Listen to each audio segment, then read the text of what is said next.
Tenía apenas 14 años cuando entré al convento de las Hermanas de la Caridad pensando que iba a servir a Dios, pero lo que descubrí ahí dentro me marcó para siempre. Me dijeron que era una bendición, un honor, un privilegio ser elegida para la vida religiosa, pero nadie me advirtió sobre lo que realmente pasaba detrás de esos muros altos y esas puertas siempre cerradas con llave. Nadie me dijo que iba a descubrir un secreto tan grande, tan terrible, que cambiaría mi fe para siempre. Todavía no entiendes de qué secreto estoy hablando, mijo, pero cuando lo descubras vas a entender por qué lloré tanto, por qué tardé tantos años en poder hablar de esto. Por favor, no olviden suscribirse al canal, dejar su like y un comentario contándonos desde dónde están escuchando esta historia. Su apoyo significa mucho para nosotros. Mi nombre es Socorro Guadalupe Ramírez. Hoy tengo 76 años, pero esta historia comenzó cuando era solo una niña inocente que creía que el mundo era bueno y que Dios cuidaba de todos por igual. Ay, mijo, qué equivocada estaba. Pero voy a contar todo, cada detalle de lo que viví en ese convento, para que entiendas bien cómo fue que una niña piadosa se convirtió en la mujer que soy hoy. Una mujer que ya no cree ciegamente en las instituciones, pero que sigue creyendo en la bondad de la gente común. Para que entiendas bien mi historia, necesito contarte cómo era mi vida antes del convento. Crecí en San Juan Chamula, un pueblito en las montañas de Chiapas, allá donde el frío cala hasta los huesos y la neblina se queda pegada en el valle todo el día. Eran los años 60, mijo, y la vida en esas montañas era dura como piedra. Mi familia era pobre de verdad, de esos pobres que no tienen ni dónde caerse muertos. Nuestra casa era un jacalito de adobe con techo de lámina que hacía un ruido del demonio cuando llovía. El piso era de tierra apisonada que mi madre regaba todas las mañanas para que no se levantara el polvo. Teníamos 2 cuartos nada más, uno donde dormíamos todos juntos, yo, mis 4 hermanos menores, mi padre don Hermenegildo y mi madre doña Remedio, y otro cuartito que servía de cocina, comedor y sala al mismo tiempo. En las noches hacía tanto frío que teníamos que dormir todos apretaditos debajo de unos cobertores viejos que mi abuela había tejido antes de morirse. Mi padre trabajaba en la milpa cuando había trabajo. Sembraba maíz y frijol en un terrenito prestado que no era ni siquiera nuestro. Cuando la cosecha era buena, comíamos. Cuando la sequía pegaba o las heladas mataban las plantas, pasábamos hambre de verdad. Recuerdo esas noches donde la cena era solo un atole aguado con una tortilla dura y mi madre nos decía: coman despacito, niños, para que les dure más en la panza. Mi madre era lavandera. Bajaba al río con bultos de ropa ajena en la cabeza y pasaba horas fregando en las piedras hasta que las manos se le ponían rojas y agrietadas. Cobraba unos centavitos por cada bulto, pero era lo que nos mantenía cuando mi padre no conseguía trabajo. Era una mujer fuerte, mi madre, pequeñita de estatura, pero con una fuerza de voluntad como roble viejo. Nunca la escuché quejarse, aunque sé que sufría mucho. La veía por las noches sobándose las manos hinchadas, pero si yo le preguntaba, solo sonreía y decía: estoy bien, mija, Dios proveerá. Yo era la mayor de los hermanos. Después de mí venían Crescencio de 12, Eusebio de 10, Consuelo de 8 y la más chiquita, Luz María de apenas 5 añitos. Como era la mayor, me tocaba cuidar a todos los chiquitos mientras mi madre lavaba ropa y mi padre trabajaba. Despertaba antes de que saliera el sol a hacer tortillas en el comal. Mis manos pequeñas apenas podían aplanar bien la masa, pero aprendí desde chiquita porque no había de otra. El frío de las montañas de Chiapas es diferente al de otros lugares, ¿sabes? Es un frío húmedo que se te mete hasta los huesos y no sale nunca. En las mañanas, cuando me levantaba a las 5 para prender el fogón, mis pies descalzos se helaban en el piso de tierra. El humo del fogón me hacía llorar, pero tenía que aguantar para que el fuego prendiera bien. Después iba a traer agua del pozo comunal que estaba como a medio kilómetro de la casa. El cántaro pesaba tanto que tenía que pararlo cada ratito para descansar. Mis sueños de niña eran tan pequeños, tan humildes. Soñaba con tener un rebozo nuevo, uno que no estuviera remendado ni desteñido. Soñaba con probar el pan dulce que vendían en el pueblo los domingos. Soñaba con tener zapatos de verdad, no guaraches viejos que se rompían envían cada mes. Pero más que todo, soñaba con ir a la escuela. La escuela del pueblo estaba a 2 horas caminando. Algunos niños iban, los que tenían padres con un poquito más de dinero, los que podían comprar cuadernos y lápices. Yo veía pasar a las niñas con sus mochilitas y sus uniformes limpios y sentía una envidia que me dolía en el pecho. Quería aprender a leer, quería saber de números, quería entender las cosas que decía el padre en misa cuando leía la Biblia. Papá, le dije un día, ¿puedo ir a la escuela? Me miró con esos ojos cansados que tenía siempre y movió la cabeza. ¿Para qué necesita escuela una niña, Socorro? Te vas a casar, vas a tener hijos. Con que sepas hacer tortillas y lavar ropa es suficiente. Pero es que quiero aprender a leer, insistí. Las letras no llenan barriga, mija. Mejor ayuda a tu madre. Y eso era todo. No había más conversación. En mi casa, como en todas las casas del pueblo, los niños obedecían y punto. Pero yo no dejaba de soñar. Cuando los niños de la escuela tiraban sus cuadernos viejos a la basura, yo los recogía. Tenían las hojas manchadas, escritas, pero en los márgenes quedaba espacio. Ahí practicaba letras que copiaba de las que ya estaban escritas. No entendía lo que decían, pero me gustaba hacer los palitos y las curvas de las letras. Nuestra vida giraba alrededor de la iglesia. El padre Eusebio era el centro de todo en San Juan Chamula. Era un hombre alto, con pelo blanco y una voz que retumbaba en toda la iglesia cuando daba misa. Todos lo respetaban, todos le tenían miedo también. Cuando pasaba por el pueblo, la gente se agachaba, se quitaba el sombrero. Buenos días le dé Dios, padrecito, decían bajito. Yo iba a misa todos los domingos con mi familia. Mi madre me enseñó desde chiquita a persignarme, a rezar el rosario, a ser una niña piadosa. Dios nos ve todo el tiempo, Socorro, me decía. Si eres buena, si obedeces, si rezas mucho, Dios te va a premiar. A lo mejor no en esta vida, pero en el cielo vas a tener tu recompensa. Me gustaba ir a la iglesia. Era el único edificio bonito del pueblo. Tenía el piso de cemento, no de tierra. Las paredes estaban pintadas con imágenes de santo. Había una virgen grande con un vestido azul brillante que me parecía lo más hermoso del mundo. En la iglesia olía a incienso y a cera de vela, olores que me hacían sentir que estaba cerca de Dios. Cuando tenía 12 años, empecé a ir al catecismo. Las hermanas del convento de San Cristóbal venían una vez por semana a enseñarnos. Eran 2 monjitas jóvenes, la hermana Beatriz y la hermana Pilar. Usaban hábitos negros largos hasta el piso y tocas blancas que les cubrían todo el cabello. Parecían ángeles para mí. Hablaban bajito, caminaban despacito y siempre tenían palabras dulces para todos. La hermana Beatriz me enseñó a leer. Fue la primera persona que tuvo paciencia conmigo, que no me regañó por ser lenta. Muy bien, Socorrito, me decía cuando lograba leer una palabra completa. Eres una niña muy lista. Dios te dio un don. Aprendí rápido. En 6 meses ya leía los pasajes de la Biblia que nos daban en el catecismo. En un año ya leía todo lo que caía en mis manos. La hermana Beatriz me prestaba libros de vidas de santos. Leía sobre Santa Teresa de Ávila, sobre Santa Rosa de Lima, sobre todas esas mujeres que habían dedicado su vida a Dios y empecé a soñar. ¿Y si yo también podía ser monja? ¿Y si yo también podía dedicar mi vida a servir a Dios? En el convento había comida todos los días, había libros, había paz. No había que preocuparse por el frío ni por el hambre. Las monjas vivían tranquilas, rezando, estudiando. Me parecía el paraíso. Cuando cumplí 13 años le dije a mi madre, mamá, quiero ser monja. Se quedó callada por un rato lavando trastes en la palangana. Después suspiró hondo. ¿Estás segura, mija? La vida de monja es dura. Es renunciar a todo, a tener marido, a tener hijos. Pero voy a servir a Dios, mamá, y voy a poder estudiar. Mi madre me miró con esos ojos tristes que tenía siempre. Si es tu vocación, mija, entonces es la voluntad de Dios. Vamos a hablar con tu padre. Mi padre no estuvo tan contento. Una boca menos que alimentar, dijo, pero también una menos que ayude en la casa. Pero al final aceptó. El padre Eusebio dijo que era señal de bendición para la familia que una hija tomara los hábitos. Durante un año me preparé. Iba todos los días al catecismo. Aprendí más oraciones. Leí más vidas de santos. Practiqué la obediencia y la humildad. La hermana Beatriz me explicaba cómo era la vida en el convento. Es una vida de sacrificio, me decía, pero también es una vida de paz. Vas a estar con tus hermanas en Cristo, todas unidas en el amor de Dios. Dios. Soñaba con el convento como otros niños sueñan con el circo. Me imaginaba caminando por corredores silenciosos, rezando en una capilla hermosa, estudiando en una biblioteca llena de libros. Me imaginaba con mi hábito negro, limpio, nuevo. Me imaginaba siendo respetada, siendo alguien importante. Ya no sería la hija pobre del campesino, sería la hermana Socorro, la monja, la sierva de Dios. El día que cumplí 14 años, el padre Eusebio vino a hablar con mis padres. Ya es tiempo, dijo. El convento de las Hermanas de la Caridad en San Cristóbal está aceptando aspirantes. Socorro es una niña piadosa, inteligente. Será una excelente monja. Mi madre lloró ese día. Me abrazó fuerte, tan fuerte que casi no podía respirar. Vas a hacerme muy orgullosa, mija. Voy a rezar por ti todos los días. Mi padre solo movió la cabeza. Que Dios te bendiga. Mis hermanos no entendían bien qué estaba pasando. Consuelo, que tenía 8 años, me preguntó: ¿ya no vas a vivir con nosotros? No, hermanita, voy a vivir en el convento. ¿Y nos vas a visitar? Cuando pueda. Mentí. Sabía que las monjas casi nunca salían del convento, pero no quería asustar a mi hermanita. La vecina más cercana, doña Josefa, vino a despedirse. ¿Qué suerte tienes con Socorrito? Vas a estar segura, vas a comer bien, no vas a pasar necesidades. Ojalá mi hija tuviera esa oportunidad. Todos hablaban del convento como si fuera un premio, como si me hubiera sacado la lotería. Y yo también lo creía. Pensaba que mi vida iba a cambiar para bien, que iba a ser feliz, que Dios me iba a cuidar. Pero todavía no sabía lo que me esperaba detrás de esos muros. El viaje a San Cristóbal fue la primera vez que salí de San Juan Chamula. Fuimos en el camión de rediles que llevaba gente al pueblo grande. Yo iba apretada entre campesinos que llevaban gallinas, costales de maíz, canastas de verdura. El camino era de terracería, lleno de baches que hacían brincar el camión. Varias personas vomitaron por el movimiento, pero yo no. Iba pegada a la ventana mirando el paisaje cambiar. Las montañas se fueron haciendo más bajas. Los pinos se mezclaron con otros árboles que no conocía. Empezaron a aparecer casas más grandes, de ladrillo, con techos de teja. Y de repente, después de 3 horas de camino, llegamos a San Cristóbal de las Casas. Nunca había visto una ciudad. Las calles eran de piedra, no de tierra. Las casas eran de 2 pisos, pintadas de colores, con balcones de hierro forjado. Había tiendas con vitrinas llenas de cosas que ni sabía para qué servían. Había coches, no muchos, pero para mí, que nunca había visto un coche de cerca, era como estar en otro mundo. Había gente por todos lados, gente bien vestida, gente con zapatos bonitos, mujeres con peinados altos y aretes brillantes. Mi padre me llevó de la mano por las calles empedradas. Yo iba con mi rebozo viejo cubriéndome, sintiéndome chiquita, insignificante. Llevaba un morralito con mis pocas pertenencias, 2 mudas de ropa interior, un peine, un rosario que había sido de mi abuela y el libro de vidas de santos que me había regalado la hermana Beatriz. El convento de las Hermanas de la Caridad estaba en el centro de la ciudad, ocupando toda una manzana. Era un edificio enorme de 2 pisos, con paredes gruesas pintadas de amarillo desteñido. Tenía ventanas pequeñas con rejas de hierro. La puerta principal era de madera maciza, con un portón tan grande que parecía la entrada de una fortaleza. Al lado del portón había una puerta más pequeña, con una campanita de bronce. Mi padre tocó la campanita. El sonido era agudo, nervioso. Esperamos. Yo sentía el corazón latiéndome tan fuerte que pensé que se me iba a salir del pecho. La puerta se abrió despacio y apareció una monja anciana, bajita, arrugada como pasavieja. ¿Sí?, preguntó con voz seca. Venimos de San Juan Chamula, mi padre dijo quitándose el sombrero. El padre Eusebio mandó decir que veníamos. Esta es mi hija Socorro. Viene a entrar al convento. La monja me miró de arriba abajo, con esos ojos que parecían ver a través de mí. Pasa, me dijo. Después miró a mi padre. Usted se queda afuera. A partir de este momento, la niña es nuestra. Mi padre me abrazó rápido, incómodo, como si no supiera bien qué hacer. Pórtate bien, mija. Haz que tu madre esté orgullosa. Sí, papá. Y eso fue todo. No hubo ceremonia. No hubo despedida larga. La puerta se cerró y mi padre se quedó del otro lado. Escuché sus pasos alejándose en la calle empedrada. Y de repente estaba sola, en ese pasillo oscuro que olía a humedad y a cera de vela, con una monja desconocida mirándome como si fuera un bicho raro. Sígueme, dijo la monja vieja, y empezó a caminar por el pasillo sin voltear a ver si la seguía. Caminamos por corredores largos, oscuros, las paredes eran de piedra, pintadas de blanco, pero un blanco sucio, descascarado. El piso era de baldosas rojas, desgastadas en el centro de tanto caminar. Había imágenes de santos en las paredes, pero no santos bonitos como la Virgen de la iglesia de mi pueblo. Eran santos sufrientes, con caras de dolor, con llagas y sangre pintada en sus cuerpos. El silencio era total. No se escuchaba nada más que nuestros pasos y el roce del hábito de la monja en el piso. Era un silencio que daba miedo, que te hacía sentir que no debías ni respirar fuerte. Pasamos por un patio interior grande, con un jardín en medio. Había rosales y un árbol de naranjo, pero todo se veía descuidado, las flores marchitas, el pasto crecido. En una esquina del patio había una fuente de piedra, pero no tenía agua, solo hojas secas acumuladas. Este es el patio de las aspirantes, dijo la monja vieja. Aquí vas a poder caminar media hora al día después de la comida. El resto del tiempo estarás en clases, en oración o trabajando. Seguimos caminando. Subimos unas escaleras de piedra gastadas con un barandal de hierro oxidado. Llegamos al segundo piso, donde había más corredores, más puertas cerradas. Finalmente, la monja se detuvo frente a una puerta de madera. Este es el dormitorio de las aspirantes, dijo, y abrió la puerta. Era un cuarto largo y estrecho con ventanas pequeñas que apenas dejaban entrar luz. Había 6 camas de hierro alineadas contra una pared, todas con el mismo cobertor gris. Entre cada cama había un baúl pequeño de madera. No había nada más, ni un cuadro en las paredes, ni una alfombra en el piso, ni una silla, nada. Esta es tu cama, dijo señalando una de las camas del fondo. Guarda tus cosas en el baúl. No debes tener más posesiones que las que te dimos hoy. Despréndete de todo lo demás. Me acerqué a la cama. El colchón era duro, delgado. La almohada era un rollo de tela áspera. El cobertor olía a humedad. Puse mi morralito en el baúl, pero cuando iba a cerrar, la monja dijo: déjame ver qué trae. Saqué todas mis cosas, mi ropa interior vieja, mi peine roto, mi rosario de madera, mi libro de vidas de santos. El rosario puedes quedarlo, dijo. La ropa no la vas a necesitar, te van a dar hábitos, el peine tampoco, te van a rapar. ¿Rapar?, pregunté asustada. Te van a cortar el cabello hasta dejarte casi calva. Las monjas no necesitan cabello, el cabello es vanidad. Mi mano fue instintivamente a mi trenza larga, tenía el cabello hasta la cintura. Mi madre siempre me lo había cuidado, me lo trenzaba todas las mañanas, era lo único bonito que tenía. Y el libro, la monja agarró mi libro de vidas de santos. Solo puedes leer lo que la Madre Superior autorice. Este libro no está autorizado, pero me lo regaló la hermana Beatriz, dije tratando de no llorar. Aquí no importa quién te lo regaló, aquí obedeces sin preguntar. Y se llevó mi libro. Me quedé ahí parada viendo el baúl vacío con solo mi rosario dentro. Empecé a entender que este lugar no era lo que había imaginado. La monja me llevó a conocer el resto del convento. La capilla era grande pero oscura, con vitrales pequeños que dejaban entrar poca luz. Había bancas de madera dura, sin cojines. El crucifijo era enorme, con un Cristo sangrante que daba miedo. Me explicó que teníamos que ir a misa todos los días a las 5 de la mañana y que teníamos 7 momentos de oración distribuidos durante el día. La sala de clases era un cuarto pequeño con una mesa larga y bancas sin respaldo. Ahí nos enseñarían catecismo, latín, historia de la iglesia y costura. No se enseña nada más, dijo la monja. No necesitan saber de matemáticas ni de ciencia, solo necesitan saber servir a Dios. Me llevó a la cocina, un lugar enorme con un fogón de leña, ollas gigantes de cobre negro y mesas largas para preparar comida. Todas las hermanas trabajan en la cocina por turnos, explicó. El trabajo dignifica el alma, pero había una puerta que no me enseñó. Una puerta al fondo de un corredor con 2 candados grandes. Cuando pasamos frente a ella, traté de preguntar qué había ahí, pero la monja me cortó antes de que terminara. Esa puerta no te incumbe. Nunca, nunca, nunca trates de abrirla. ¿Entiendes? Sí, hermana. Pero ya la curiosidad estaba sembrada en mi mente. ¿Qué había detrás de esa puerta? Esa noche conocí a las otras aspirantes. Éramos 6 en total. Todas teníamos entre 14 y 16 años. Todas veníamos de pueblos pobres, de familias que no podían mantenernos. Cuando nos reunimos en el dormitorio antes de dormir, cada una contó su historia en susurros. Estaba Consuelo, de Comitán, que había perdido a sus padres en un accidente y y no tenía a dónde ir. Estaba Luz María, de Ocosingo, que tenía 11 hermanos y su familia no la podía alimentar. Estaba Esperanza, de Huixtán, que había sido prometida en matrimonio a un hombre de 60 años y había huido. Estaba Remedios, de Chenaló, que había sido abusada por su padrastro y el padre del pueblo la había mandado al convento para limpiar su pecado. Y estaba Rosa, de Teopisca, que genuinamente creía que Dios la había llamado. Yo era la única que había entrado por vocación propia, por querer estudiar. Las demás habían entrado por necesidad, por escapar, por no tener otra opción. ¿Cómo es la Madre Superiora?, preguntó Esperanza. No la he visto todavía, dije. Yo sí, dijo Remedios con voz bajita. La vi esta mañana cuando llegué. Da miedo. Tiene la cara muy seria, muy dura, y los ojos parecen que te leen el alma. ¿Y las hermanas son buenas?, preguntó Luz María. La hermana Beatriz y la hermana Pilar, que iban a mi pueblo, eran muy buenas, dije. Aquí no hay hermanas buenas, dijo Rosa. Aquí solo hay obediencia. La hermana Hortensia, la que nos recibió, es la encargada de las aspirantes. Dicen que antes era muy estricta, pero que ahora es peor. Nos quedamos calladas un rato. Después, Rosa preguntó en voz muy bajita: ¿Alguna de ustedes ha escuchado los rumores? ¿Qué rumores?, pregunté. Rosa miró a su alrededor como si alguien pudiera estar escuchando. Rumores de que en este convento pasan cosas raras, que hay una puerta que nadie puede abrir, que de noche se escuchan ruidos extraños, que algunas monjas desaparecen y nadie dice nada. Son solo rumores, dijo Consuelo nerviosa. Chismes de la gente del pueblo. Puede ser, dijo Rosa, pero yo tengo un primo que hace entregas de comida al convento. Dice que siempre le entregan el pedido en la puerta, nunca lo dejan pasar. Y una vez vio a una monja llorando en una ventana del segundo piso, como si estuviera pidiendo ayuda. Un escalofrío me recorrió la espalda. Recordé la puerta con 2 candados que me habían prohibido abrir. Recordé el silencio pesado de los corredores. Recordé los ojos duros de la hermana Hortensia. No deberíamos estar hablando de esto, dijo Esperanza. Si no se escuchan, nos van a castigar. ¿Cómo nos castigan?, preguntó Luz María asustada. No sé, pero estoy segura de que no es bueno. Nos acostamos en silencio. Apagaron las luces y el dormitorio quedó en oscuridad total. Yo me quedé despierta mucho tiempo, mirando al techo invisible, escuchando la respiración de las otras aspirantes, preguntándome qué había hecho, preguntándome si había cometido un error terrible al venir a este lugar. Y entonces lo escuché. Un sonido lejano, como de llanto. Venía de algún lugar del convento. No sabía de dónde. Era un llanto ahogado, desesperado. Me tapé los oídos con las manos, pero todavía lo escuchaba. Duré así no sé cuánto tiempo, hasta que finalmente el cansancio me venció y me quedé dormida. Y soñé con la puerta de los 2 candados. Soñé que la abría y del otro lado había oscuridad. Oscuridad total, y en esa oscuridad algo se movía. Al día siguiente empezó nuestra vida como aspirante. Nos despertaron a las 4:30 de la mañana. La hermana Hortensia entró al dormitorio tocando una campana fuerte que nos hizo brincar de la cama. Arriba, flojas, tienen 15 minutos para vestirse y estar en la capilla. No había tiempo para lavarse bien, solo pasamos por el baño común, un cuarto grande con 5 lavabos de piedra y agua helada. Me lavé la cara lo más rápido que pude. El agua estaba tan fría que me dolió hasta los dientes. Nos dieron nuestros hábitos de aspirantes, un vestido gris largo hasta los tobillos, una toca blanca que nos cubría el cabello y un delantal negro. Todo era de tela áspera que raspaba la piel. Los zapatos eran de cuero duro que me lastimaron los pies desde el primer paso. A las 5 en punto estábamos todas arrodilladas en la capilla. Hacía un frío terrible. La capilla no tenía calefacción. Podíamos ver nuestro propio aliento. Mis rodillas se clavaban en el piso de piedra. Las bancas estaban vacías. Las aspirantes teníamos que estar de rodillas durante toda la misa. La misa duraba 1 hora. El padre Crisóforo era el capellán del convento, un hombre viejo, con voz temblorosa, que tartamudeaba al hablar. Hablaba en latín que no entendíamos. De vez en cuando, una de las aspirantes se desmayaba del frío o del hambre. Nadie se movía a ayudarla. Se quedaba ahí tirada hasta que terminaba la misa. Después de la misa, teníamos media hora de oración silenciosa. Seguíamos de rodillas, rezando rosarios. Mis piernas se entumieron. Empecé a sentir calambres. Miré de reojo a las otras aspirantes. Todas estaban igual, apretando los dientes, aguantando el dolor. Era la primera lección del convento. El dolor dolor físico te acerca a Dios. A las 6:30 nos dejaron ir al comedor. Estábamos hambrientas, pero cuando vimos el desayuno, varias se decepcionaron. Era solo un atole aguado, una tortilla dura y un pedacito de piloncillo negro. Eso era todo. Coman despacio, dijo la hermana Hortensia parada en la puerta, y en silencio absoluto. No se puede hablar durante las comidas. Comimos en silencio. El atole estaba insípido, sin sabor. La tortilla estaba tan dura que dolía masticarla, pero comí todo porque no sabía cuándo sería la siguiente comida. Después del desayuno empezaron las clases, 3 horas de catecismo. La hermana Dolores era la maestra, una monja joven pero con cara de vieja, amargada. Nos hacía repetir versículos de memoria. Si te equivocabas, te golpeaba las manos con una regla de madera. Después de que me pegó 2 veces, aprendí a no equivocarme. A las 10 teníamos media hora de descanso en el patio. Podíamos caminar, estirarnos, pero no hablar. El silencio debía mantenerse siempre. Yo caminaba en círculos alrededor del patio, tratando de recuperar la circulación en las piernas. Miraba las paredes altas del convento. No se podía ver nada del exterior. Era como estar en una prisión. A las 10:30, trabajo. Nos mandaban a la cocina a pelar papas, lavar trastes enormes, trapear pisos interminables. El trabajo era duro, más duro que cualquier cosa que hubiera hecho en mi casa. Mis manos se llenaron de ampollas el primer día, pero no podías quejarte. Si te quejabas, te castigaban. Y los castigos, ay mijo, los castigos. El primer castigo que vi fue para Luz María. Había dejado caer una olla que se abolló. La hermana Hortensia la agarró del brazo y la llevó a un cuartito que llamaban el cuarto de reflexión. Era un espacio tan pequeño que apenas cabía una persona de pie, sin ventanas, sin luz, sin nada. La metieron ahí y cerraron la puerta con llave. Va a estar ahí hasta que aprenda a ser más cuidadosa, dijo la hermana Hortensia. Luz María estuvo encerrada 4 horas. Cuando la sacaron, estaba pálida, temblando, llorando. Nunca nos contó qué había pasado ahí dentro, pero desde ese día tenía miedo de la oscuridad. La comida del mediodía era a las 12. Frijoles aguados, arroz blanco sin sabor, a veces un pedacito de pollo tan pequeño que apenas se veía. Otra vez en silencio, otra vez comiendo despacio para que durara más en la panza. Después de comer, media hora en el patio, luego 2 horas más de clase. Latín que no entendíamos, historia de la iglesia que teníamos que memorizar, costura de sotanas y manteles de altar. A las 3 de la tarde, otra hora de oración en la capilla, otra vez de rodillas, otra vez con el frío calándote los huesos. A las 4, más trabajo. Lavar, planchar, coser, limpiar. Trabajo sin fin. A las 6, rosario en la capilla. A las 7, cena. Pan duro, café amargo, a veces una fruta. Siempre en silencio. A las 8, oración final en la capilla. A las 9, a dormir. Y todo empezaba otra vez a las 4:30 de la mañana. Así pasaron los primeros días. Después, las primeras semanas. Un día era igual al otro. Despertar, orar, trabajar, orar, dormir, despertar, orar, trabajar, orar, dormir. Era como una rueda que no paraba nunca. Pero yo todavía tenía esperanza. Pensaba que esto era la prueba, que después de un tiempo nos iban a enseñar cosas interesantes, nos iban a dejar leer libros, nos iban a tratar mejor. Pensaba que estaba pagando mi entrada al paraíso del conocimiento, hasta que un día, como al mes de estar ahí, algo pasó que me hizo abrir los ojos. Era de noche, ya estábamos todas acostadas. Yo no podía dormir porque me dolía mucho la espalda de tanto trabajar en la cocina. De repente escuché pasos en el corredor, pasos rápidos, nerviosos, y después una voz llorando. Por favor, déjenme ir, por favor. Era una voz de mujer joven. No la reconocí, no era de ninguna de las aspirantes. Cállate, dijo otra voz, la voz de la hermana Hortensia. Ya sabes que no puedes salir, pero ya cumplí mi penitencia, ya pagué por lo que hice. Tú no decides cuándo termina tu penitencia. Ahora camina. Los pasos se alejaron. Después se escuchó el ruido de llaves, una puerta que se abría, pasos bajando escaleras y después silencio. Me quedé helada en la cama. ¿Qué era eso? ¿Quién era esa mujer? ¿Qué penitencia? Miré a las otras aspirantes. Todas estaban despiertas también. Nos miramos en la oscuridad sin atrevernos a hablar. Al día siguiente, durante el descanso del patio, Rosa se acercó a mí despacio, como si no quisiera que nadie viera que estábamos juntas. ¿Escuchaste anoche?, me susurró sin mover los labios. Sí, respondí igual. Yo también, y no es la primera vez. Ya llevo 3 noches escuchando lo mismo. ¿Quién es esa mujer? No sé, pero creo que viene de la puerta con candados. Me acordé de la puerta misteriosa del primer día, la puerta que nos habían prohibido abrir, la puerta del fondo del corredor. ¿Crees que hay alguien encerrado ahí? Pregunté. No lo sé, pero voy a averiguar. No, Rosa. Si nos agarran, nos van a castigar terrible. Ya me castigaron por dejar caer una jarra. Me pusieron a arrodillarme en maíz durante 2 horas. Ya no le tengo miedo al castigo. Arrodillarse en maíz era uno de los castigos favoritos de la hermana Hortensia. Te hacían arrodillarte en un montón de granos de maíz secos durante horas. Los granos se te enterraban en las rodillas hasta hacerte sangrar. Ten cuidado, Rosa. Lo tendré. Pasaron 2 días. Yo estaba nerviosa todo el tiempo, esperando que Rosa hiciera algo y nos metiéramos todas en problemas. Pero el tercer día, durante la costura, la hermana Dolores tuvo que salir del cuarto un momento. Tan pronto salió, Rosa se paró y nos dijo rápido: esta noche voy a ir a ver qué hay detrás de esa puerta. ¿Quién viene conmigo? Todas nos quedamos calladas. Teníamos miedo. Yo voy, dije finalmente. No sé por qué lo dije. A lo mejor porque la curiosidad era más fuerte que el miedo, o a lo mejor porque ya estaba cansada de obedecer sin saber por qué. Yo también, dijo Esperanza. Las otras 3 dijeron que no, que era muy peligroso. Está bien, dijo Rosa. Esta noche, cuando todas estén dormidas, salimos. La hermana Dolores regresó y seguimos cosiendo en silencio. Pero mi mente ya no estaba en las puntadas. Estaba pensando en la noche, en lo que íbamos a descubrir. A las 9 nos mandaron a dormir. Me acosté vestida debajo del cobertor esperando. El corazón me latía tan fuerte que pensé que las demás lo iban a escuchar. Esperé 1 hora, 2 horas, hasta que finalmente, cerca de las 11, Rosa se levantó despacio de su cama. Esperanza y yo nos levantamos también. Las otras 3 se hicieron las dormidas. Salimos del dormitorio sin zapatos, caminando de puntitas. El corredor estaba oscuro. Solo había una veladora encendida en un nicho con una virgen. Caminamos despacio, pegadas a la pared. Cada ruido nos hacía brincar. Cada sombra parecía una monja que nos iba a agarrar. Pero seguimos caminando hasta llegar a la escalera que bajaba al primer piso. Bajamos con cuidado. Una de las tablas crujió fuerte y nos quedamos paralizadas, esperando que alguien apareciera. Pero no pasó nada. Llegamos al corredor del primer piso. Al fondo, casi invisible en la oscuridad, estaba la puerta. La puerta con 2 candados. Mi corazón latía tan fuerte que me dolía el pecho. Nos acercamos. Los candados eran grandes, de hierro viejo. Rosa los tocó despacio. Están cerrados, susurró. Necesitamos las llaves. ¿Y dónde están las llaves?, preguntó Esperanza. La hermana Hortensia las trae colgadas en la cintura, dije. Las vi. Entonces no vamos a poder abrir. Pero en ese momento escuchamos algo. Venía de detrás de la puerta. Un ruido como de cadenas arrastrándose. Y después una voz muy bajita. ¿Hay alguien ahí? Las 3 nos quedamos heladas. Era una voz de mujer, cansada, triste. ¿Hay alguien ahí?, la voz preguntó de nuevo. Por favor, si hay alguien, ayúdenme. Rosa se acercó a la puerta. Sí, hay alguien. Somos aspirantes. ¿Quién eres tú? Un silencio largo. Después la voz habló otra vez, ahora llorando. Era monja. Me llamaba hermana Gregoria, pero ahora ya no sé quién soy. Me tienen encerrada aquí. No sé cuánto tiempo llevo aquí. Puede ser 1 año, pueden ser 5, ya perdí la cuenta. ¿Por qué te tienen encerrada?, pregunté. Porque me quise ir, porque dije que quería salir del convento. Y la madre superiora dijo que no se puede salir, que cuando entras aquí te quedas para siempre, viva o muerta. Se me heló la sangre. ¿Hay más gente encerrada contigo? Sí, somos 6, todas monjas que quisieron salir o que hicieron algo que la madre superiora consideró pecado imperdonable. Nos tienen aquí abajo en celdas separadas, nos dan una comida al día, nos sacan una vez por semana a bañarnos. El resto del tiempo estamos en la oscuridad. Dios mío, susurró Esperanza. Por favor, la voz suplicó. Por favor, sáquenos de aquí. O por lo menos díganle a alguien afuera. Díganle al padre del pueblo, díganle a la policía, a quien sea. En ese momento, escuchamos pasos acercándose por el corredor. Pasos pesados, decididos. ¡Corran!, dije. ¡Alguien viene! Las 3 corrimos de regreso. Subimos las escaleras lo más rápido que pudimos sin hacer ruido. Llegamos al dormitorio justo cuando escuchamos la voz de la hermana Hortensia en el corredor de abajo. ¿Quién anda ahí? Muéstrate. Nos metimos en nuestras camas, tapándonos con los cobertores. Mi corazón latía tan fuerte que pensé que iba a explotar. asustar. Escuchamos los pasos de la hermana Hortensia subiendo las escaleras, acercándose al dormitorio. La puerta se abrió, una luz de linterna nos alumbró a todas. Más vale que estén todas dormidas, dijo la hermana Hortensia con voz amenazante. Nos quedamos inmóviles, fingiendo que dormíamos. La luz recorrió todas las camas. Después la puerta se cerró. Los pasos se alejaron. Esperé una hora antes de atreverme a moverme. Después me senté en la cama. Rosa y Esperanza también se sentaron. En la oscuridad casi no podíamos vernos. ¿Qué vamos a hacer?, susurró Esperanza. No sé, dije, pero tenemos que sacar a esas mujeres de ahí. ¿Cómo? No podemos. Si nos atrapan nos van a meter ahí también. Rosa habló, su voz más dura que antes. Tenemos que decirle a alguien. Tenemos que encontrar la manera de sacar una carta, un mensaje, algo. Pero no nos dejan salir nunca, dije. Y nadie viene a visitarnos. El primo de Rosa, dijo Esperanza de repente. El que hace entrega. La próxima vez que venga, le damos un mensaje. Pero, ¿cómo? Nunca nos dejan acercarnos a la puerta cuando llegan entregas. Ya encontraremos la manera, dijo Rosa. Tenemos que encontrarla. Esa noche no dormí nada. Me quedé despierta pensando en esas mujeres encerradas en la oscuridad. Pensando en la hermana Gregoria, que había perdido la cuenta de cuánto tiempo llevaba ahí. Pensando en que yo también podría terminar ahí si trataba de irme. Y fue en ese momento cuando entendí algo terrible. Algo que cambió mi visión de todo. El convento no era un lugar sagrado. No era un refugio. Era una prisión. Y las monjas no eran sirvientas de Dios. Eran carceleras. Y nosotras, las aspirantes, no éramos elegidas. Éramos prisioneras. Todavía no sabía todo el secreto oscuro que ocultaba ese lugar. Todavía no había descubierto lo peor. Pero esa noche, acostada en esa cama dura, mirando el techo invisible, supe que tenía que salir de ahí. Tenía que escapar y tenía que llevarme a esas mujeres conmigo. Pero, ¿cómo? ¿Cómo iba a poder una niña de 14 años contra toda una institución? ¿Cómo iba a vencer a las monjas, a la madre superiora, al padre Crisóforo que seguramente sabía todo? No lo sabía todavía, pero iba a averiguarlo, porque ahora tenía algo más fuerte que el miedo. Tenía propósito. Los días siguientes fueron los más difíciles de mi vida hasta ese momento. Tenía que fingir que todo estaba normal, que seguía siendo la aspirante obediente que siempre había sido, pero por dentro estaba diferente. Ahora miraba todo con otros ojos. Veía las caras de las monjas y me preguntaba cuáles de ellas sabían del sótano. Veía a la hermana Hortensia con sus llaves colgando de la cintura y pensaba en cómo quitárselas. Veía los muros altos del convento y pensaba en cómo escalarlo. Rosa, Esperanza y yo empezamos a planear en secreto. Durante el descanso del patio caminábamos cerca una de otra y hablábamos sin mover mucho los labios, como presas que planean una fuga. El primo viene cada viernes a entregar la carne, dijo Rosa. La próxima semana voy a tratar de hablar con él. ¿Y cómo? Nunca nos dejan acercarnos a la puerta de entregas, dije. Me voy a ofrecer a ayudar en la cocina ese día. Voy a decir que quiero aprender más. La hermana cocinera siempre necesita ayuda. Era un plan arriesgado, pero era lo único que teníamos. El viernes llegó. Rosa se ofreció como voluntaria para ayudar en la cocina durante la entrega. La hermana cocinera, una monja gorda y sudorosa llamada hermana Gertrudis, aceptó feliz. Esperanza y yo seguimos con nuestra rutina normal, tratando de no vernos nerviosas. Las horas pasaron con una lentitud terrible. Catecismo, costura, oración, todo lo hacía en automático mientras mi mente estaba en la cocina, esperando saber qué había pasado. Finalmente llegó el almuerzo. Rosa estaba pálida, temblando. Esperanza y yo nos miramos preocupadas. Algo había salido mal. En el patio, durante los 30 minutos de descanso, Rosa nos contó. Lo logré, dijo. Le pasé un papel a mi primo. ¿Y qué decía?, pregunté. Que hay mujeres encerradas en el sótano, que necesitamos ayuda, que por favor le diga a alguien. ¿Crees que lo haga? Eso espero. Pero pasó algo más. Rosa respiró hondo. Cuando le estaba pasando el papel, apareció la madre superiora. Se me heló la sangre. ¿Los vio? No sé. Yo metí la mano rápido, pero me miraba. Me miraba con esos ojos que te leen el alma. Y después dijo algo extraño. ¿Qué dijo? Dijo, hermana Rosa, espero que no estés haciendo nada que puedas lamentar. Un escalofrío me recorrió la espalda. La madre superiora sospechaba, y si sospechaba, significaba peligro. Tenemos que tener mucho cuidado, dije. Nos va a estar vigilando. Esa noche, durante la cena, sentí los ojos de la madre superiora en mí. Hasta ese momento yo la había visto visto pocas veces. Era una mujer alta, delgada, con una cara angular que parecía cortada en piedra. Sus ojos eran negros, fríos, sin ninguna luz. Usaba un hábito completamente negro, sin una sola mancha, y caminaba sin hacer ruido, como fantasma. Me miraba, no directamente, pero yo sentía su mirada, y cuando nuestros ojos se cruzaron por un segundo, vi algo en ellos que me aterrorizó. Vi que sabía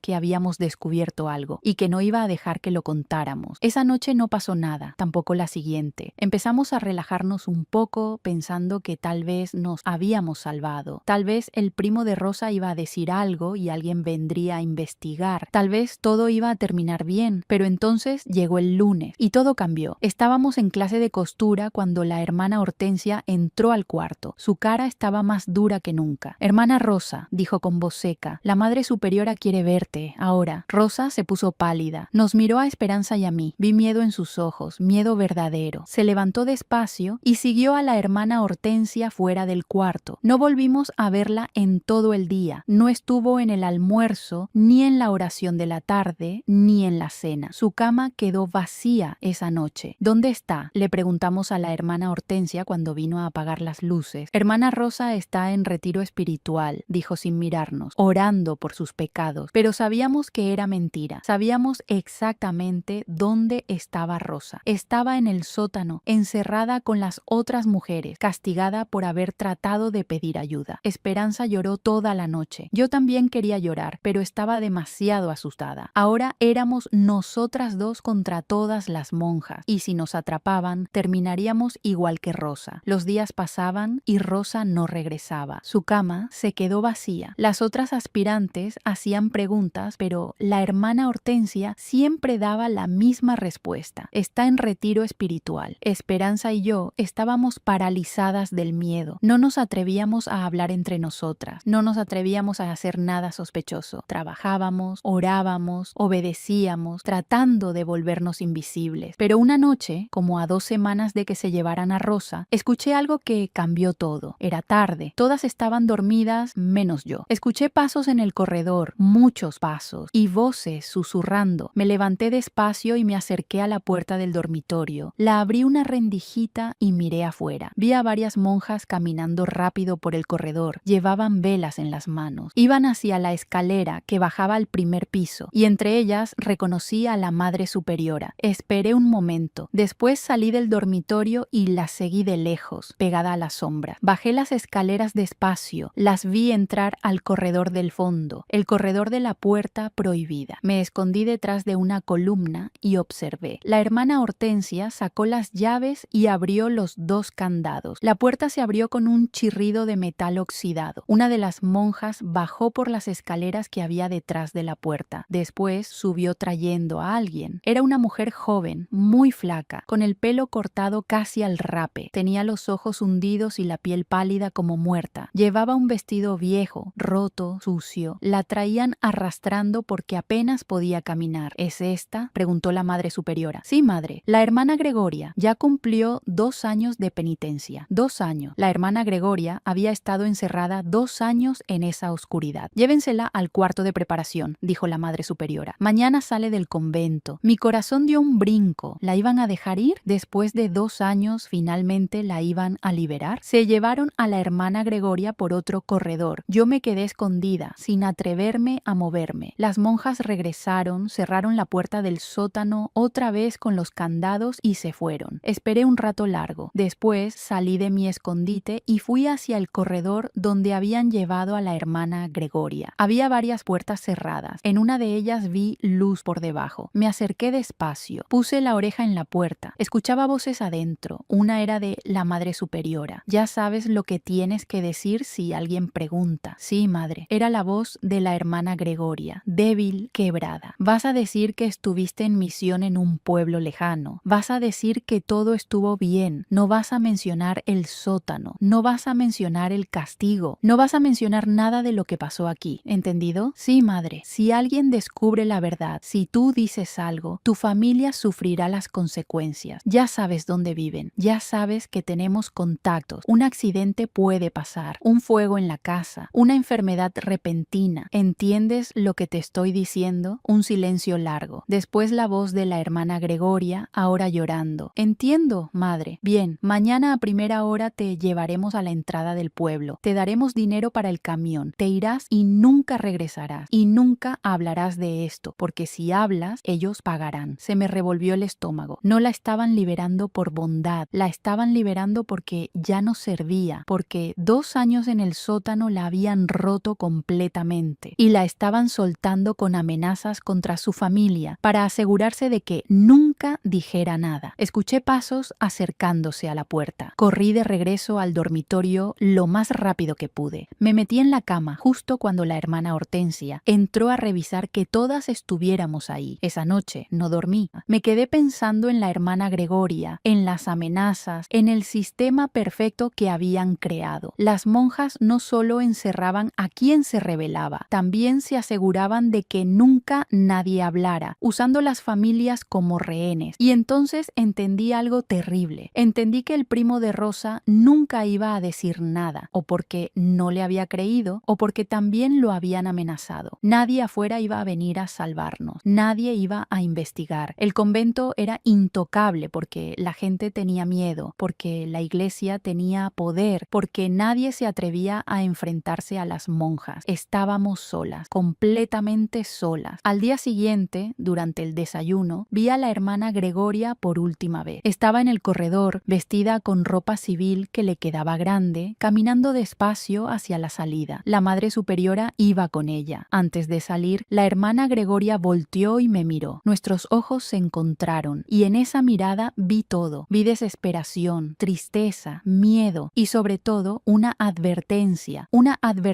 que decía: no termines como yo. La puerta se cerró. La hermana Gregoria se fue y yo supe que tenía que actuar, tenía que salir de ahí, pero no podía salir como la hermana Gregoria, rota, amenazada, silenciada. Tenía que salir con la verdad, tenía que exponer lo que pasaba en ese convento. Tenía que asegurarme de que las mujeres en el sótano fueran liberadas de verdad. Pero ¿cómo? ¿Cómo iba a hacer eso una niña de 14 años sin contactos, sin dinero, sin nada? Fue Esperanza quien me dio la idea. Una tarde, durante la costura, mientras la hermana Dolores estaba distraída revisando el trabajo de otra aspirante, Esperanza me susurró: ¿y si escribimos una carta? ¿A quién? Al obispo de la diócesis. Él está por encima de la madre superiora. Si le contamos lo que pasa aquí, tiene que investigar. Era una buena idea, pero había problemas. ¿Cómo la enviamos? No tenemos acceso al correo. El padre Crisóforo, dijo Esperanza. Él viene a dar misa todos los días. Tiene que irse del convento después. Si logramos darle la carta sin que las monjas lo vean, era arriesgado. Si el padre Crisóforo les decía a las monjas, terminaríamos en el sótano, pero era nuestra única oportunidad. Esa noche, escondida en el baño después de que apagaran las luces, escribí la carta con un pedacito de lápiz y un papel que había robado de la clase de costura. Escribí todo: las mujeres en el sótano, la hermana Gregoria, las amenazas, los castigos. Escribí con letra pequeña, tratando de meter todo en una sola hoja. Al final puse: por favor, ayúdenos, somos prisioneras. Firmado: las aspirantes del convento de las hermanas de la caridad. Doblé la carta bien chiquita y la escondí en el dobladillo de mi delantal. Al día siguiente era viernes, día de misa del padre Crisóforo. Durante la misa estábamos todas arrodilladas como siempre. El padre daba la comunión. Cuando me tocó mi turno, me acerqué con las manos juntas. El padre puso la hostia en mi lengua y en ese momento, cuando nadie estaba viendo, dejé caer la carta doblada dentro de la copa donde él guardaba las hostias. Mi corazón latía tan fuerte que pensé que todos lo iban a escuchar. Regresé a mi lugar y me arrodillé. Vi al padre Crisóforo guardar la copa en el sagrario, sin darse cuenta de que había algo más ahí dentro. El resto del día fue una agonía. Iba a encontrar la carta, iba a leerla, iba a hacer algo o simplemente la iba a tirar. No lo sabía, solo podía esperar. Pasó una semana, nada. 2 semanas, nada. Empecé a perder la esperanza. El padre Crisóforo debía haber encontrado la carta, pero no había hecho nada. O tal vez estaba de acuerdo con las monjas, tal vez él también sabía todo y no le importaba. Durante esas 2 semanas, la vida en el convento se volvió aún más dura. Era como si la madre superiora sintiera que algo estaba cambiando, que algo se estaba saliendo de su control. Los castigos castigos aumentaron, la comida disminuyó, las horas de oración se hicieron más largas. Una tarde, durante el trabajo en la cocina, vi algo que me heló la sangre. La hermana Gertrudis, la cocinera, estaba preparando bandejas de comida, pero no eran las bandejas normales con frijoles aguados y tortillas duras. Estas bandejas tenían pollo, verduras frescas, pan blanco, hasta fruta. ¿Para quién es esa comida?, le pregunté. Me miró con ojos asustados y movió la cabeza. No preguntes, niña. Hay cosas que es mejor no saber, pero yo ya había aprendido a no dejar las cosas así. Esperé hasta que la hermana Gertrudis salió de la cocina con las bandejas. La seguí de lejos, escondida entre las columnas. La vi bajar las escaleras hacia el sótano. Y entonces entendí algo horrible. Las mujeres del sótano estaban divididas en dos grupos. Las que recibían castigo de verdad, como Rosa, que pasaban hambre y frío, y otras, las que recibían comida buena, trato mejor. ¿Por qué? No lo sabía todavía, pero mi mente empezaba a imaginar cosas terribles. Esa noche, en el dormitorio, Esperanza me susurró: he estado contando. ¿Contando qué? Las monjas. ¿Cuántas hay? ¿Dónde duermen? ¿A qué hora hacen sus rondas? Si tenemos que escapar, necesitamos saber todo eso. ¿Escapar? ¿Pero a dónde? No tenemos dinero, no conocemos la ciudad. Hay un albergue de la Cruz Roja a 3 cuadras de aquí. Lo vi el día que llegué. Si logramos salir del convento, podemos correr hasta allá y pedir ayuda. Era un plan desesperado, pero tal vez era nuestra única opción si la carta no funcionaba. ¿Y las otras?, pregunté mirando a las otras 3 aspirantes. ¿Las llevamos? No podemos arriesgarnos. Si son muchas nos van a agarrar. Vamos solo nosotras 2. Me sentí culpable pensando en dejarlas, pero Esperanza tenía razón. Era demasiado peligroso. Los días siguientes practicamos en secreto. Durante el descanso del patio medíamos distancias con los pasos. Memorizábamos los horarios de las monjas. Esperanza encontró un lugar en el muro del patio donde las piedras sobresalían lo suficiente para escalar. Era alto, como 3 metros, pero era posible. El jueves, me dijo Esperanza. El jueves en la noche. Ese día la hermana Hortensia tiene guardia temprano. Se duerme a las 11. Es nuestra mejor oportunidad. El miércoles en la noche me quedé despierta rezando. No rezando para que nos castigaran menos si nos atrapaban, sino rezando para tener el valor de hacer lo correcto. Rezando para que Dios, el Dios verdadero, no el Dios cruel que predicaba la Madre Superiora, nos cuidara. Pero el jueves en la mañana todo cambió. Pero entonces, un martes por la tarde, algo pasó. Estábamos en el patio durante nuestro descanso cuando escuchamos voces alzadas en el corredor, voces de hombres que no conocíamos. La hermana Hortensia salió corriendo hacia allá. Después escuchamos más voces, más fuertes, y de repente apareció la Madre Superiora caminando rápido, con la cara roja de coraje, seguida por 3 hombres con sotanas negras. Eran sacerdotes de la diócesis. Habían venido a investigar. Las aspirantes nos miramos unas a otras. Había funcionado. El padre Crisóforo había entregado la carta. La Madre Superiora los llevó a su oficina. Estuvieron ahí más de 1 hora. Después salieron y empezaron a recorrer el convento, revisaron la capilla, el comedor, las aulas, los dormitorios y después, lo más importante, pidieron ver el sótano. Vi la cara de la Madre Superiora. Por primera vez desde que la conocía, vi miedo en esos ojos fríos. No hay nada en el sótano, dijo, solo despensa, cosas viejas. Entonces no habrá problema en mostrárnoslo, dijo uno de los sacerdotes, un hombre mayor con anteojos gruesos. No podía negarse. La llevamos todas, aspirantes y monjas, siguiendo a los sacerdotes hacia el corredor del fondo. La hermana Hortensia sacó las llaves con manos temblorosas, abrió los candados, la puerta se abrió. Uno de los sacerdotes bajó por las escaleras con una lámpara. Estuvo ahí abajo como 5 minutos. Cuando subió, su cara estaba pálida, enojada. Madre Superiora, dijo con voz dura, necesitamos hablar, ahora. Lo que pasó después fue rápido. Los sacerdotes llamaron a la policía. La policía vino con más hombres, bajaron al sótano y sacaron a las mujeres. Eran 6, incluyendo a Rosa. Todas estaban flacas, pálidas, sucias. Algunas ni siquiera podían caminar. Las tuvieron que cargar. Rosa me vio y trató de sonreír. Tenía los labios partidos, los dientes flojos. La habían golpeado, pero estaba viva. La Madre Superiora, la hermana Hortensia y otras 3 monjas fueron arrestadas. Las esposan y las metieron en una camioneta de la policía. Vi a la Madre Superiora mirándome antes de que cerraran la puerta. Esa mirada decía, tú hiciste hiciste esto. Y yo le sostuve la mirada y pensé, sí, yo hice esto y lo volvería a hacer. Nos sacaron del convento ese mismo día, a todas las aspirantes, a todas las monjas que no habían participado en el encierro. Nos llevaron a un albergue temporal mientras investigaban y decidían qué hacer con nosotras. En el albergue, finalmente Esperanza y yo pudimos hablar con Rosa. Nos contó todo, los golpes, el hambre, la oscuridad, el frío. Nos contó de las otras mujeres que habían estado años ahí, algunas casi locas ya de tanto tiempo encerradas. ¿Cómo supiste que ibas a terminar ahí?, le pregunté, desde que le pasé el papel a mi primo. Vi en los ojos de la madre superiora que sabía, pero no me arrepiento, valió la pena. El escándalo fue enorme, salió en todos los periódicos. Descubren mujeres encerradas en convento, monjas torturadoras arrestadas, el infierno detrás de los muros sagrados. La historia de lo que había pasado en el convento de las Hermanas de la Caridad se volvió conocida en todo el país. La gente estaba indignada. ¿Cómo era posible que esto pasara en un lugar supuestamente santo? ¿Cómo nadie se había dado cuenta? ¿Cuántos conventos más tenían secretos similares? El juicio duró meses. La madre superiora y las otras monjas fueron condenadas a prisión. El convento fue cerrado permanentemente. El edificio quedó abandonado. Nadie quería vivir ahí después de todo lo que había pasado. Las mujeres que sacaron del sótano fueron tratadas en hospitales. Algunas se recuperaron físicamente, pero nunca mentalmente. Una de ellas, que había estado encerrada 4 años, nunca volvió a hablar. Se quedó en silencio el resto de su vida. Rosa, Esperanza y yo volvimos con nuestras familias. Mi madre me recibió llorando, abrazándome tan fuerte que me dolió. Perdóname, mija, no sabía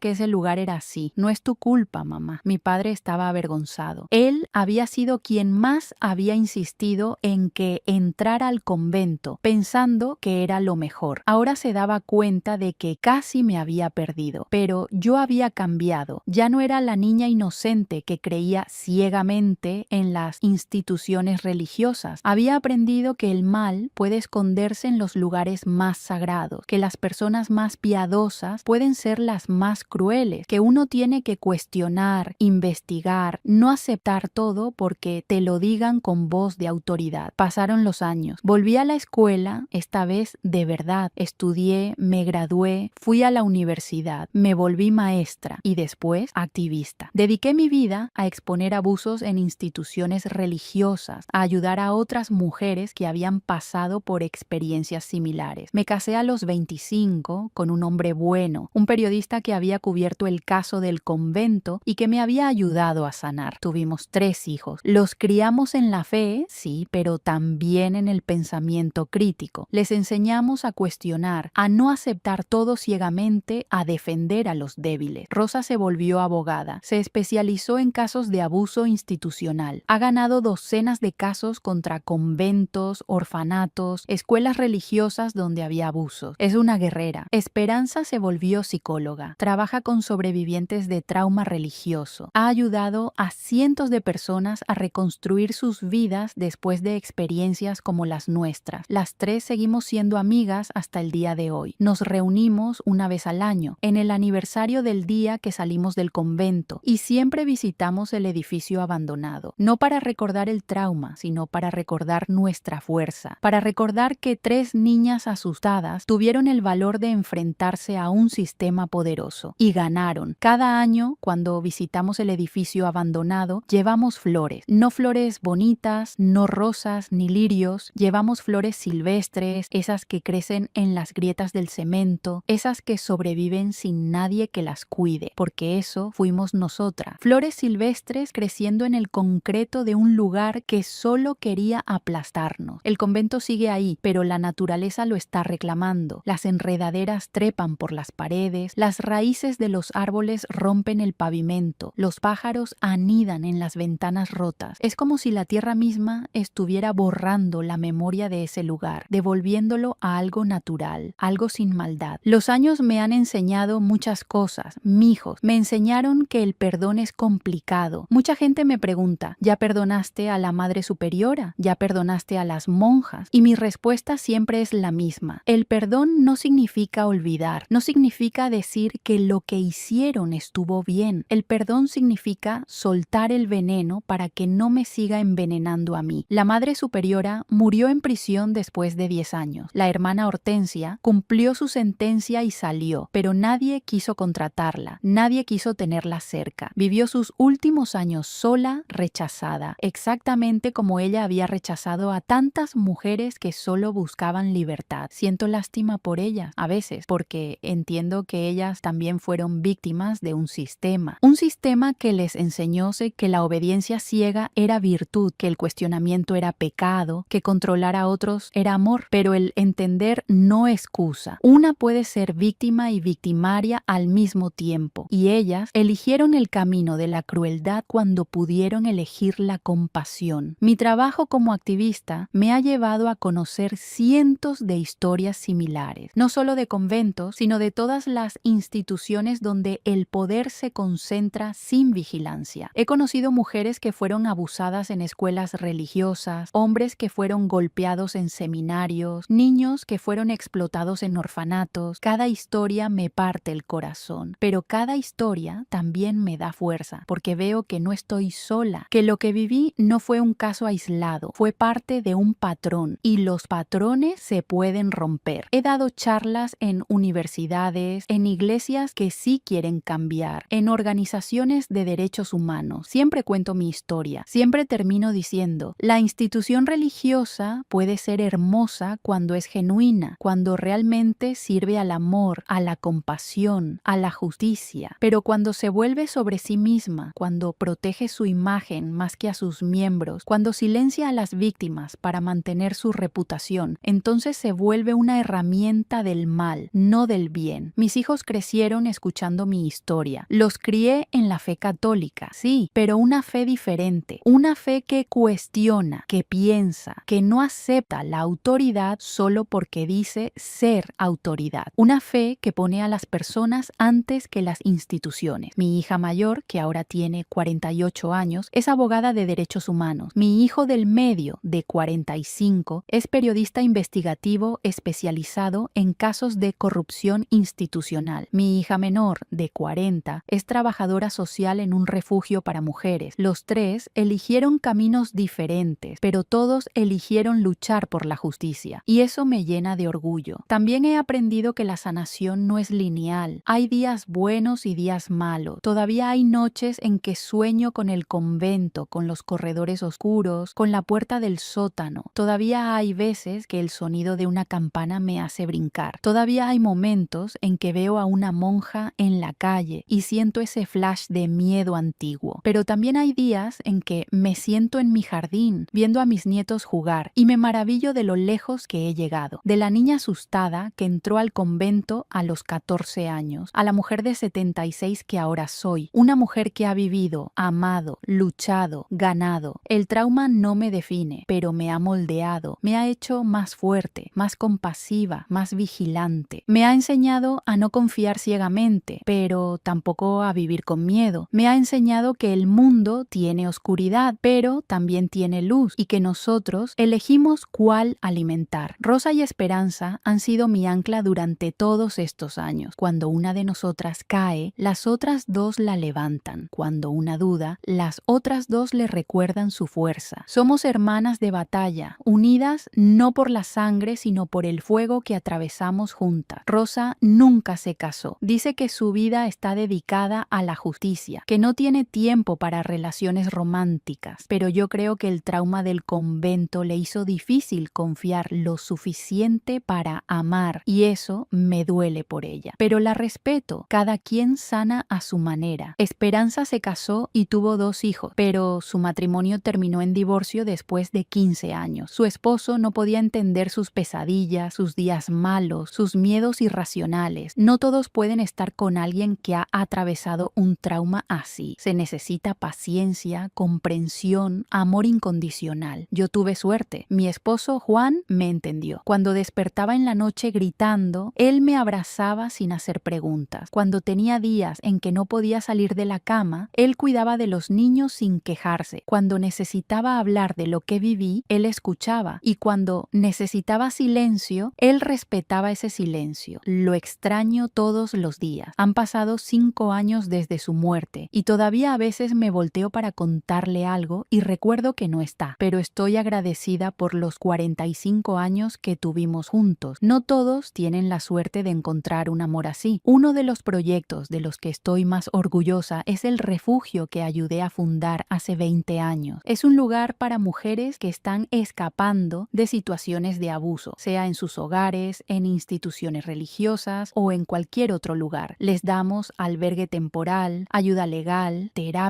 capacitación para el trabajo. Hemos ayudado a más de 2.000 mujeres en estos 20 años. 2.000 mujeres que encontraron la fuerza para dejar situaciones imposibles. 2.000 mujeres que están reconstruyendo sus vidas. Cuando las veo graduarse de nuestros programas, cuando las veo conseguir trabajos, conseguir departamentos propios, ver a sus hijos sonreír de nuevo, siento que todo valió la pena, porque eso es lo que el convento me quitó y me dio al mismo tiempo.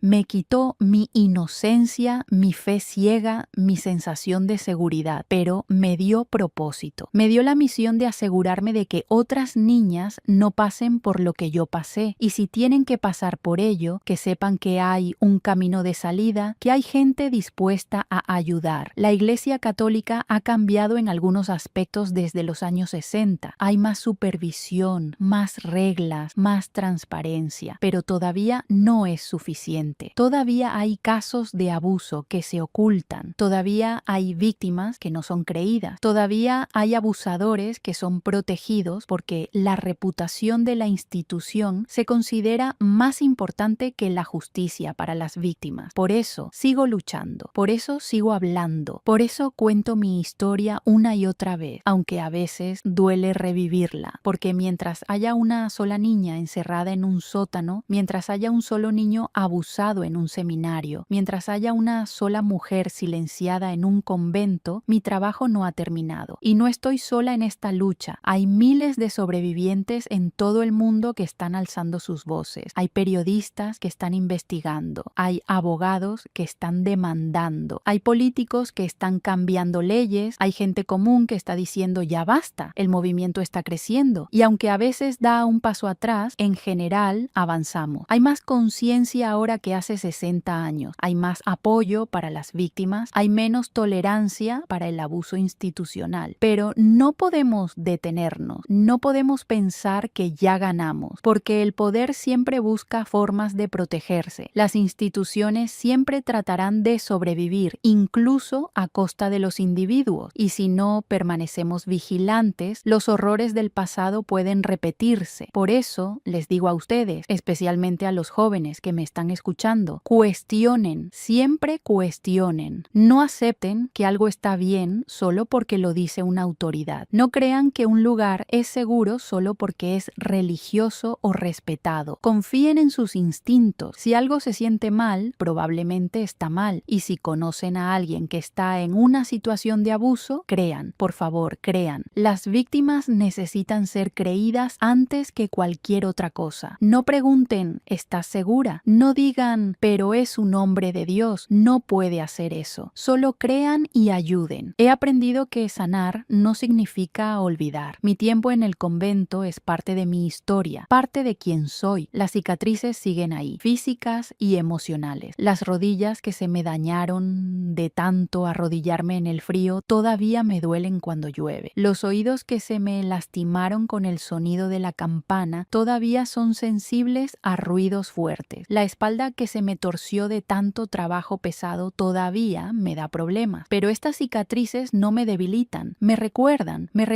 de dónde vengo, me recuerdan lo que sobreviví, me recuerdan por qué lucho. A veces me preguntan, ¿no estás enojada con Dios? ¿Cómo puedes seguir creyendo después de lo que te pasó en un lugar supuestamente sagrado? Y mi respuesta es, no estoy enojada con Dios, estoy enojada con las personas que usaron el nombre de Dios para hacer el mal. Estoy enojada con un sistema que permitió que eso pasara. Pero Dios, el Dios real, el Dios del amor y la compasión, ese Dios no tiene nada que ver con lo que pasó en ese convento. Mi fe ha cambiado. Ya no es la fe ciega de la niña de 14 años. Es una fe madura, cuestionadora, activa. Una fe que me impulsa a actuar, no solo a rezar. Una fe que me dice que Dios trabaja a través de nuestras manos, nuestras voces, nuestras acciones. Cuando liberamos sacamos a las mujeres del sótano no fue un milagro divino que cayó del cielo. Fue el resultado de una niña asustada que tuvo el valor de escribir una carta. Fue un sacerdote que decidió hacer lo correcto a pesar del riesgo. Fueron policías que hicieron su trabajo. Fueron periodistas que contaron la verdad. Dios estuvo ahí, sí, pero estuvo en las acciones de personas reales, no en intervenciones sobrenaturales. Y eso es lo más importante que aprendí, que esperar que Dios arregle todo sin que nosotros hagamos nada es cobardía disfrazada de fe. La fe verdadera nos llama a actuar, a defender, a luchar por la justicia. Hoy tengo 76 años. Mi esposo murió hace 5 años. Mis hijos son adultos, con sus propias familias. Tengo 8 nietos que me llenan de alegría. Y todavía sigo trabajando, dando charlas, escribiendo, contando mi historia a quien quiera escucharla. Porque, ¿saben qué aprendí en ese convento, mijos? Aprendí que el secreto que ese lugar guardaba, el secreto que me marcó para siempre, no era solo las mujeres encerradas en el sótano. El secreto verdadero, el más grande, era que las instituciones que se presentan como las más santas, las más puras, las más cercanas a Dios, pueden ser las más corruptas, que el poder sin vigilancia se vuelve abuso, que el silencio de la sociedad permite que los horrores continúen. El secreto era que todos sabían, de alguna manera. La gente del pueblo había escuchado rumores, otros sacerdotes debían haber sospechado, familias habían dejado a sus hijas ahí y nunca preguntaban realmente cómo estaban. Todos habían decidido no ver, no preguntar, no investigar, porque era más cómodo creer que un convento era automáticamente un lugar bueno. Y ese es el verdadero secreto que aprendí, que el mal prospera no solo por la maldad de unos pocos, sino por el silencio de muchos. Por eso decidí contar esta historia hoy, porque aunque el convento de las Hermanas de la Caridad cerró hace más de 60 años, los abusos en instituciones religiosas siguen pasando, en conventos, en seminarios, en escuelas, en orfanatos, niños y niñas que son maltratados, abusados, explotados, todo bajo el manto de la religión y la santidad. Y la sociedad sigue haciendo lo mismo, sigue sin querer ver, sigue diciendo, no puede ser, son personas de Dios, son incapaces de eso. Sigue callando a las víctimas, protegiendo a los abusadores, prefiriendo la comodidad de la ignorancia sobre la incomodidad de la verdad. Si estás escuchando esta historia y te reconoces en ella, si tú también sufriste abusos en alguna institución religiosa, quiero que sepas una cosa, no estás sola, no estás loca, no fue tu culpa y tu voz importa, habla, denuncia, no dejes que te silencien, busca ayuda. Hay organizaciones, hay personas como yo, como Rosa, como Esperanza, que están listas para apoyarte, para creerte, para luchar contigo. Y si estás en una situación peligrosa ahora mismo, si estás en un lugar donde te maltratan, te encierran, te abusan, aunque te digan que es por tu bien, aunque te digan que es la voluntad de Dios, escúchame bien, Dios no quiere tu sufrimiento. Dios no pide que te sometas al abuso. Eso no es fe, es manipulación. Busca ayuda, habla con alguien de confianza fuera de esa institución, escribe una carta, haz una llamada, escapa si es necesario. Tu vida vale más que cualquier institución. Yo era una niña de 14 años cuando entré a ese convento pensando que iba a servir a Dios, pero lo que descubrí ahí me marcó para siempre. Sí, me marcó para siempre porque me enseñó que la justicia es más importante que la obediencia ciega, que cuestionar no es pecado, es sabiduría, que defender a los débiles no es rebeldía, es deber y sobre todo me enseñó que una persona, aunque sea joven, aunque sea pobre, aunque sea mujer, aunque sea vulnerable, puede cambiar las cosas, puede derribar muros, puede exponer secretos, puede liberar a los encadenados. Si yo pude, tú también puedes. Así termina mi historia, mis queridos. La historia de lo que viví en el convento de las Hermanas de la Caridad. El secreto que descubrí detrás de esos muros altos y esas puertas siempre cerradas con llave. El secreto que las monjas guardaban bajo amenazas y violencia. El secreto de que no todos los que dicen servir a Dios realmente lo sirven. Espero que esta historia les haya tocado el corazón. Espero que les haya hecho pensar y espero que si algún día se encuentran con una situación similar, tengan el valor de actuar, de hablar, de defender a quienes no pueden defenderse solos. Si esta historia los conmovió, si sintieron algo al escucharla, déjenme un comentario aquí abajo. Cuéntenme qué les pareció. ¿Conocen historias similares? ¿Han escuchado de otros casos de abusos en instituciones religiosas? ¿Creen que hoy en día estas cosas siguen pasando? Leo todos los comentarios y me da mucha alegría saber que mis historias llegan a ustedes, que les hacen reflexionar, que tal vez ayudan a alguien que lo necesita. Y si todavía no se han suscrito al canal Historias de Abuelitas, hagan clic en el botoncito ahí abajo, activen la campanita para que no se pierdan ninguna de nuestras historias. Cada semana traemos historias nuevas, historias reales de mujeres que enfrentaron situaciones difíciles y salieron adelante. Recuerden siempre, mis queridos, la verdad puede estar escondida, pero nunca muere, y el valor de una persona puede iluminar la oscuridad más profunda. Hasta la próxima historia. Los quiero mucho. Que Dios los bendiga de verdad, no con palabras vacías, sino con la fuerza para hacer lo correcto cuando sea necesario.